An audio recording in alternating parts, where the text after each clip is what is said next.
제임스 앨런 운의 법칙 2장 챕터 7 집중력 기르기. 집중력이란 마음을 내 몸의 중심으로 불러와 거기 머무르게 하는 것으로 일을 완수하는데 절대적으로 필요하다. 이 때문에 집중력을 철저함의 아버지, 탁월함의 어머니라고 부른다. 집중력을 획득하는 게 최종 목표는 아니고 이 능력으로 다른 능력, 다른 모든 작업을 도울 수 있다. 즉, 집중력은 그 자체가 목적이 아니라 다른 모든 목적을 뒷받침하는 힘이다.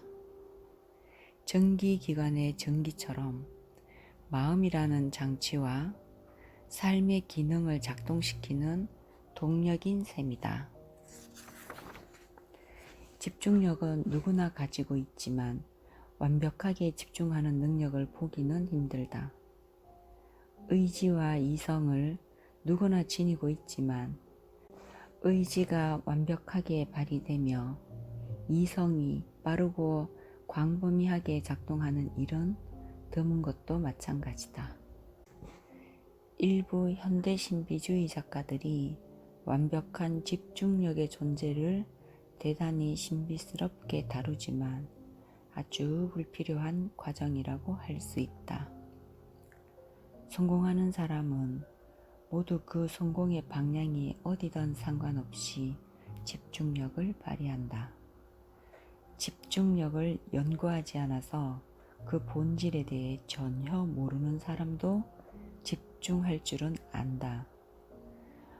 독서나 과제에 몰두할 때, 무언가에 헌신할 때, 열심히 의무를 다할 때, 많거나 적은 정도의 차이는 있겠지만 집중력이 작용하는 것이다.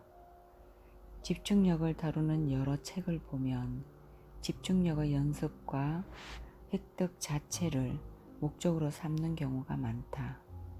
그러나 집중력을 파괴하는데 이보다 더 확실하고 빠른 방법은 없다. 책 내용대로라면 시선을 곳곳으로 모으면 된다. 아니면 문손잡이나 그림, 희한한 상징물 또는 성인의 초상화를 집중하면 된다. 혹은 마음을 배꼽이나 뇌 속의 분비기관인 손과 셈 또는 허공 속 상상의 지점에 두면 된다. 그런데 이런 방법은 음식을 먹는답시고 턱만 움직여 몸에 영양을 공급하려는 것과는 다름없다. 이렇게 해서는 원하는 목적을 이룰 수 없고 오히려 방해만 될 뿐이다. 이런 유치한 방법들은 집중이 아니라 분산으로 이끈다. 힘과 지성이 아니라 나약함과 무능함으로 이끈다. 나는 이런 방법을 쓰다가 처음에 지녔던 집중력마저 다 써버리고 나약한 마음의 먹잇감이 되어버린 사람들을 많이 보았다. 집중력은 무언가를 하는 데 도움이 되는 것이지 그 자체로 무언가를 하는 게 아니다. 삶에 실제로 작용할 만한 방법을 적용해야 한다. 집중력의 역할은 해야 할 일이 있을 때 마음을 할 일 쪽으로 끌어다 놓는 것이다. 목표 없이 서두르기만 하고 부주의한 태도로 일하면서 지극히 평범하고 그저 실용적이며 인위적인 것들을 신비로운 집중 비법이라 믿으며 의지하는 사람들이 있다. 이러한 사람들에게 마음의 안정이 정대되기는커녕 정신 이상으로 진행되지 않으면 다행이다. 실제로 나는 이런 연습에 빠져 정신 이상이 된 사람을 알고 있다. 집중력의 가장 큰 적은, 즉 집중력이 뒷받침하는 모든 기술과 능력의 가장 큰 적은 마음을 정하지 못하여 방황하느라 규율이 서지 않은 가치 그 자체이다. 집중력은 해내기 어려운 일을 마음이 쉽게 성취할 수 있도록 해주는 능력이다. 집중력은 삶의 많은 부분에 활용된다. 그러나 맡은 과업이나 의무를 제쳐놓고 집중력만 얻으려고 한다면 실패할 수밖에 없다. 정신적 통제와 실행 능력이 감소되어 맡은 일에 성공하기 적합하지 않은 사람으로 되어 간다. 규율 없이 흩어지는 군대는 쓸모가 없다. 효과적으로 빠르게 승리하려면 단단히 집결되어 유능한 지휘 아래 일사불란하게 움직여야 한다. 분산되어 흐트러진 생각은 나약하고 가치가 없다. 반면에 주어진 사항에 대해 잘 정리된 상태로 지휘 체계에 따를 때 생각은 무적이 된다. 이렇게 노련하게 접근하면 혼란과 의심, 어려움은 무너진다. 집중된 생각은 모든 성공의 내부로 들어가 승리의 나팔을 불어준다. 집중력을 얻는 비결은 따로 없다. 연습 또는 실천이 유일한 길이다. 완전히 익힐 때까지 계속해서 해야 한다는 것이다. 이 원칙은 아주 보편적이어서 모든 예술, 과학, 무역에서 또한 모든 학습, 관리, 종교에서 널리 적용되고 있다. 그림을 그릴 수 있으려면 그림을 그려야 하고 연장을 능숙하게 사용하는 법을 알고 싶으면 연장을 써봐야 한다. 학식이 풍부해지려면 배워야 하고 현명해지려면 지혜로운 일을 해야 한다. 또한 마음을 성공적으로 집중하고 싶으면 집중해야 한다. 그러나 단지 하기만 해서는 부족하며 활기차게 지적 능력을 동원해서 해야 한다.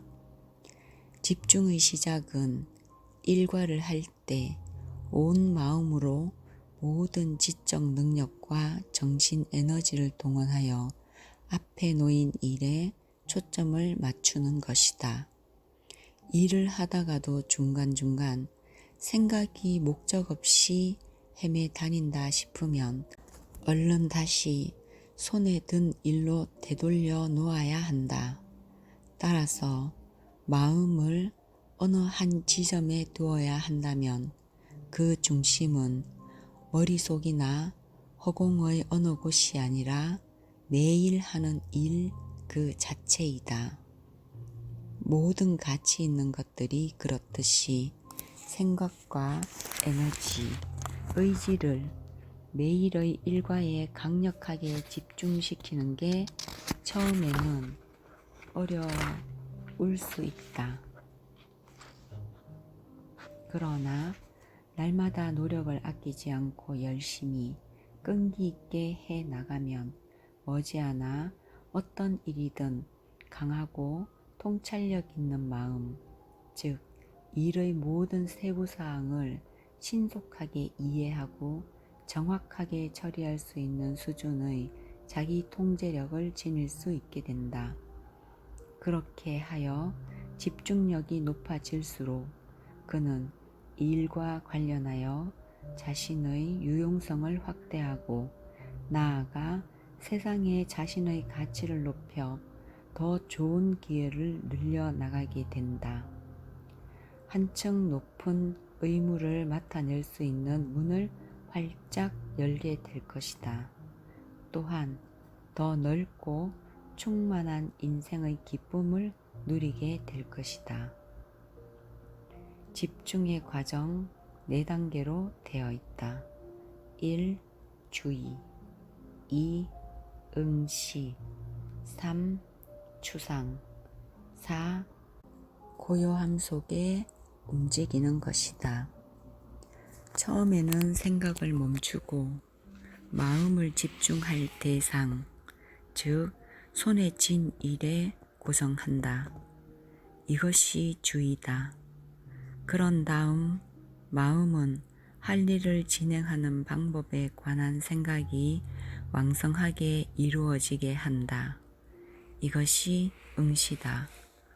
한참을 응시하면 감각의 문이 모두 닫혀서 외부 방해 요소들이 들어오지 못하게 되고 생각은 작업에 몰두하여 오로지 그것만을 집중적으로 바라보는 상태가 된다. 이것이 추상이다.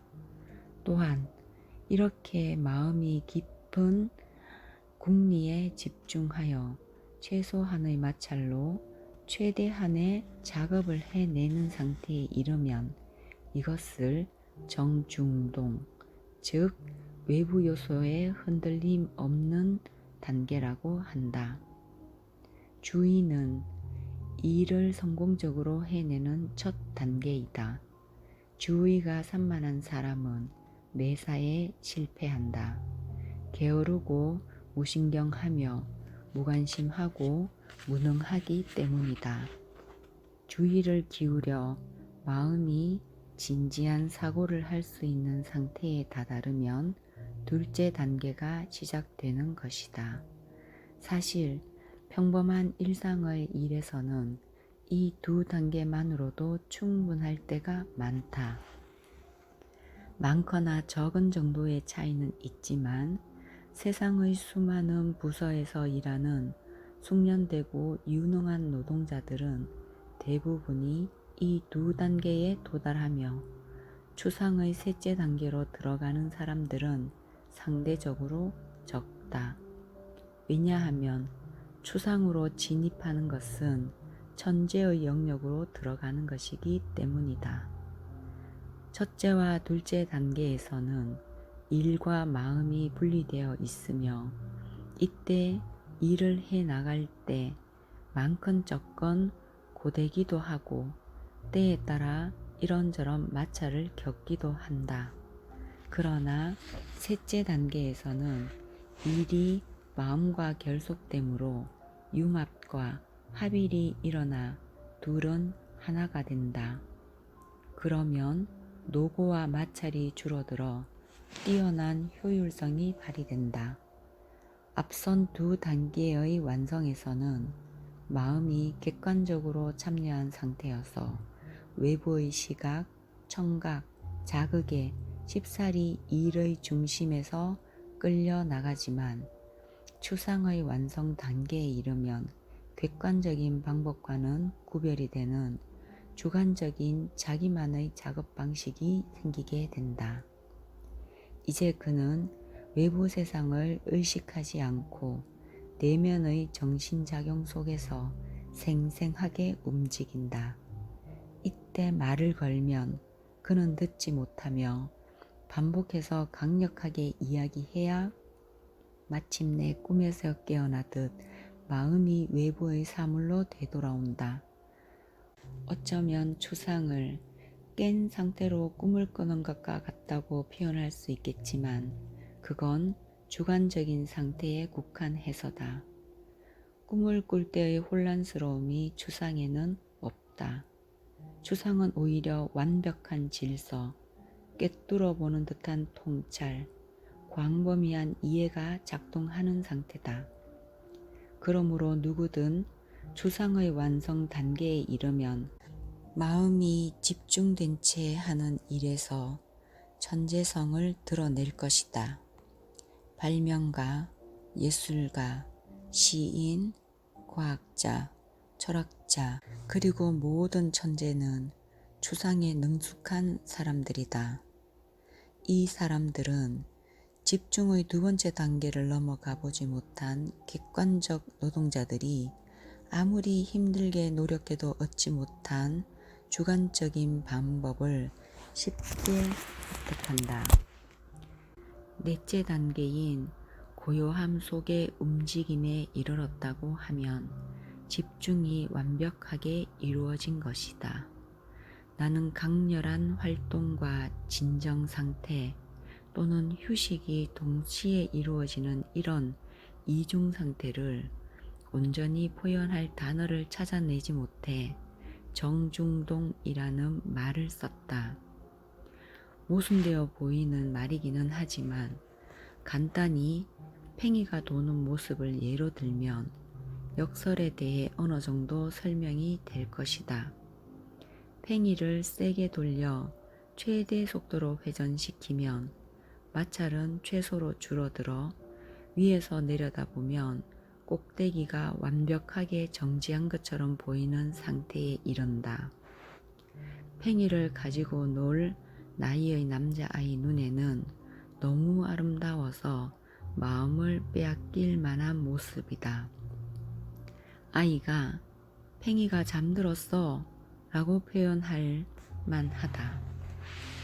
팽이의 꼭대기는 움직임이 없는 것처럼 보이지만 그 나머지 부분은 관성에 따라가는 게 아니라 완벽한 균형을 이루며 활발히 움직이고 있다.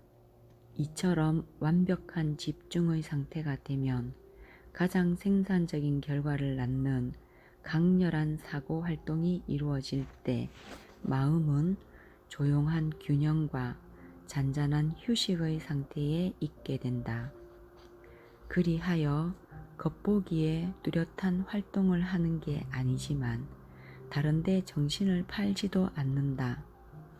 정중동에 이른 사람의 얼굴에는 환한 빛이 감돌며 마음이 사고 활동에 가장 열심히 몰두할 수 있도록 얼굴에는 더 숭고한 차분함이 어리게 된다. 집중력의 각 단계에는 고유의 힘이 있다. 첫 단계가 완성되면 유용성을 획득하게 되며 둘째 단계에서는 기술과 능력, 재능을 얻는다. 셋째 단계는 독창성과 천재성으로 이끌며 넷째 단계에 이르면 분야에 대한 정통성과 권력을 얻게 되어 지도자와 스승의 길로 나아가는 기반이 된다. 성장의 과정이 모두 그렇듯이 집중력 개발 과정에서도 다음 단계가 앞 단계를 포괄한다. 즉, 응시 속에 주의가 포함되며 주의와 응시 모두 추상 속에 구현된다. 또한 마지막 단계에 다다른 사람은 응시의 행위를 통해 네 단계를 모두 작동시킨다. 집중력을 완성한 사람은 언제든지 생각을 어떤 문제에든 집중시킬 수 있으며 강력하고 빛나는 이해력으로 문제를 탐구한다. 그는 공평한 사고의 힘을 발휘하여 어떤 일을 계속해 나갈지 혹은 내려놓을지 결정한다. 또한 그는 사고 능력을 어떻게 활용해 고정적인 목적을 이룰지, 이것들을 어떤 식으로 명확한 결론으로 이끌지를 배워서 안다. 그는 혼란스러운 사고 속에서 헤매다니는 나약한 사람이 아니라 지적인 행동가이다. 집중하는 습관에는 결단력, 에너지, 기민함은 물론 심사숙고와 판단력, 진중함까지 동반된다. 이렇게 집중력을 기르는 강력한 정신훈련은 세상을 살아가는 데 필요한 일들을 성공적으로 해내는 유능함을 길러주며 명상이라고 하는 더 높은 집중의 형태로 나아가게 한다. 명상 단계에 들어서면 마음이 거룩한 빛으로 감싸이고 하늘의 지식을 깨우치게 된다.